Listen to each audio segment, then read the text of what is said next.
Welcome back to Selling in a Skirt with Judy Hoberman on the Women for Women Network. Now, I don't know about you, but I've got some amazing guests that come on here, and I'm connected to all of them. So I'm going to tell you, connect with us on social media. You can find me on Facebook at Selling in a Skirt and W4WN, the Women for Women Network. You can be my friend on Facebook at Judy Hoberman. And of course, follow me on Twitter at Selling in a Skirt. Don't forget, we're partnered with iHeart, so look for me there as well. Okay, time for my second guest, Millen Livis. She is an author and soul-centered transformational coach. As a former Wall Street executive and now a successful entrepreneur, she draws on her life experience, her teachings, her personal transformation to assist others in uncovering their own purpose and magnificence. Her message to the world is one of hope and possibilities and is often referred to as the possibilities catalyst. She loves to help women create and embody the highest vision for their work and their life. So welcome to the show, Millen. We're excited to have you. Thank you so much, Judy. I'm very excited to be with you and your listeners today. Great. So we're going to start with the discussion of the day, and it's really about living the life you want. Do you think it can really happen? Absolutely. And I'm actually living this life. I always say it's not enough to know something. You have to really live your knowledge. And that's what I'm doing, considering where I used to be just short few years ago and where I am now. It's pretty amazing. I'm amazed myself that it was possible. So, we talk about thinking about the glass being half full, a glass being half empty. So, and Art talked about this as well in the first half. Do you think there's truth to what you see, you believe, or what you believe, you see? 100%, I believe in that. It's so important to see abundance in your life, to feel abundance in your life, and to feel gratitude for what you have. Because what you focus on expands. If you focus on lack in your life, on scarcity, then that's what you're gonna get. And it's just universal laws, and that's how these laws work in life. I don't know how, I don't know why, I just know that that's true. Okay, so let's take you for a moment. You left a very successful career on Wall Street to become an entrepreneur. So my question is, was it because you saw the life you wanted and went after it, or because you just couldn't stand it any longer? Or does it even matter why you did it, because since now you're living a life that you want and that you love? I believe that change is usually driven by inspiration or desperation. In my case, I would say it was the latter. I clearly remember one day sitting in my office I think I was at that time work for Deutsche Bank, and I was sitting in front of my computer, and suddenly I just felt that I just feel numb. I just felt that I'm wasting my life and that I'm dying inside. And let me tell you, it's not a pleasant feeling. I was basically living on like a robot. I was doing what was expected from me, and now I know that when you feel pain or numbness, these are the symptoms, or like dying inside. These are the symptoms of living the wrong life. And this awareness is very important. That's why I keep saying clarity, clarity, clarity. You have to constantly check with yourself, like, do you live the life that you want to have? And what exactly that you want? So to answer your question, I didn't choose to change my life. I was kind of led to experience this pain, which became a divine crisis in my life. It was very, very challenging time in my life, but now I call it divine crisis, and pivotal moment when I decided that I have to choose myself to live a life that has meaning and joy and fulfillment. It's interesting. When I left my corporate position, I was taking 12 doses of Excedrin every day. So I knew this was not the right place for me. I also knew I was getting sick. So you say that everything you manifested in your life started with a vision of what's possible. I didn't have the vision, but I knew, like you knew, I was just being a robot. So what if you don't have the vision that you want? Do you think that, maybe you need to find someone to help you put that vision into place? Well, I can tell you that when I was going through one of the most challenging periods in my life, at first I didn't realize that I can ask for help. So this awareness that I cannot do it on my own, I need to ask for help, was very, very critical. And yes, I started working with a life coach. And that's how eventually I decided to become a life coach, because I know how important it is to have someone who sees you in a clear way, because sometimes when you're in a fog of self-doubts and self-diminishing beliefs, it's very hard to see clearly what is happening. So having this person that you could really ask to help you with your direction in life, it's critical. And I did ask for help, and I received help, and that's when my life started to unravel. And I did not have a vision just like, okay, I need a vision, tomorrow I have it. No, it was a process.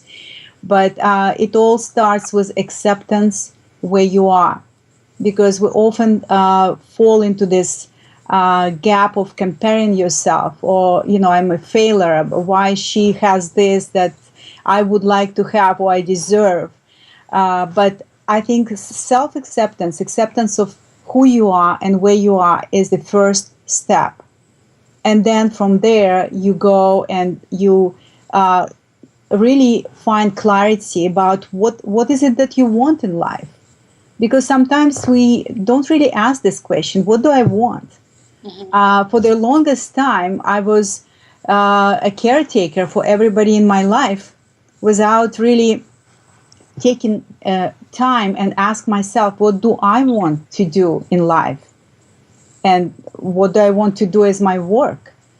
Because sometimes we're good at work that is not really right for us. I was good at what I did, and I was compensated nicely, and sometimes it's not easy to make the change.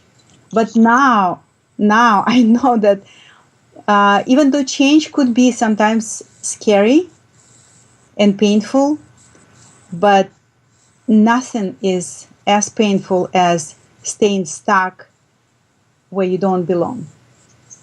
Right, but what happened to women that they are stuck and they feel trapped with the choices they've made, but they cannot leave? Maybe it's because they have to support a family and they can't go out on their own or whatever. So how do we support them? First of all, like I said, the first step is acceptance. You cannot feel constantly sorry or guilty about the fact that right now you cannot change anything in your life, and although you want to. So acceptance will remove the level of stress that you experience.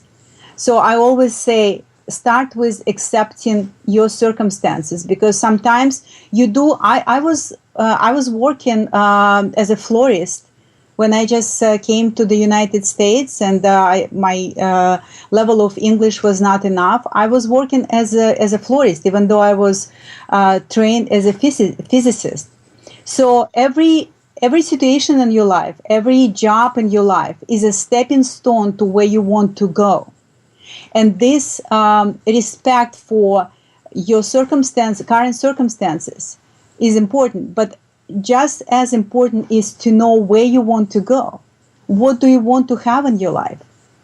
So that's why I keep saying, first is acceptance. Second, clarity. Okay, maybe I don't get this job today, but I want eventually, that's my dream job, or that's my dream life.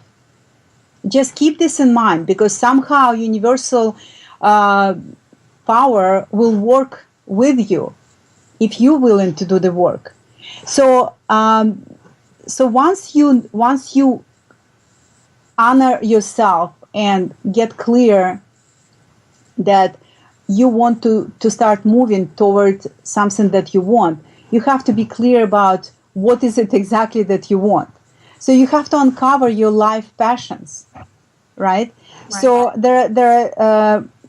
I believe that our purpose, every person has their own purpose in life. We all have different talents, and this purpose is hidden in your body. We need to find a way to uncover it. We don't need to ask our friends or our parents, or what do you think I should do? Only you can find it out, because it's already inside you, and there are ways to mine this out of your body. So when I talk about finding this, what is it that you want? I'm talking about career, for example, right now. I suggest that people look at their library, look at the books that you like to read, right? Notice, do you like to read about design? Do you like to read about science? Do you like to read about medicine, or maybe natural healing modalities? Notice what you like, what you feel passionate about. And then observe what kind of work excites you. So there are certain questions that you can ask to observe, what kind of work excites you.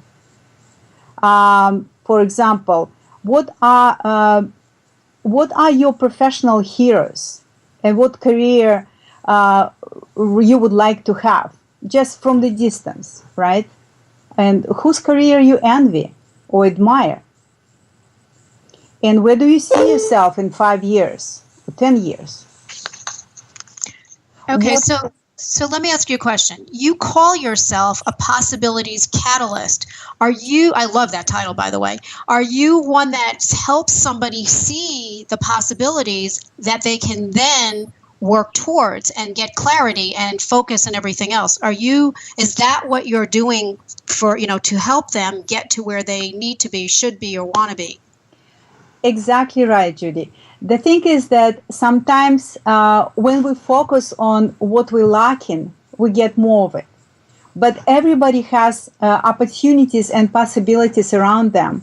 And sometimes when you're in a fog, like I said, when you're in a fog of self-doubts, it's not easy to see it.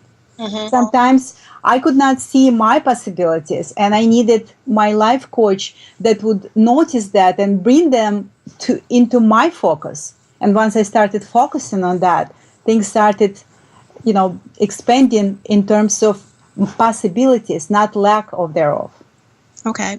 So for our listeners, how would they connect with you, to either work with you, learn more about you, look at the book, A Shift Toward Purpose, Secrets to an Amazing Career? How would they get in touch with you?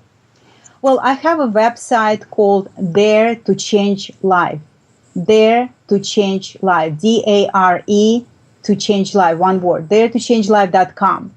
I also just recently published, and it became a bestseller, the book called A Shift Toward Purpose, Secrets to an Amazing Career. It's available on Amazon. And I also, with the purchase of this book, I offer free audiobook. So, that's awesome. You can listen to this audiobook when you walk or when you drive. It's very convenient, and I hear that people really love this opportunity.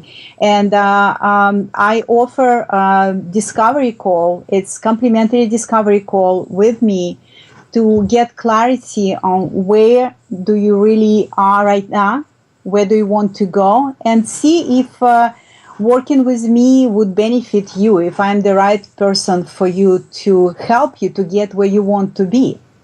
Because I like to offer guidance and help so people can, specifically women, can create and embody their own vision for their work and life. So they have lives of prosperity, freedom, and joy.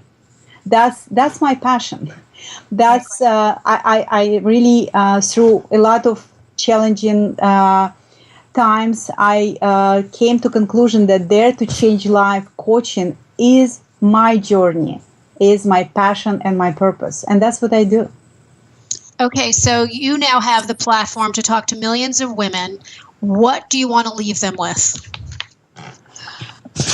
Well, there are a lot of things that I would like to say. First of all, I want them to be aware that clarity enables empowerment.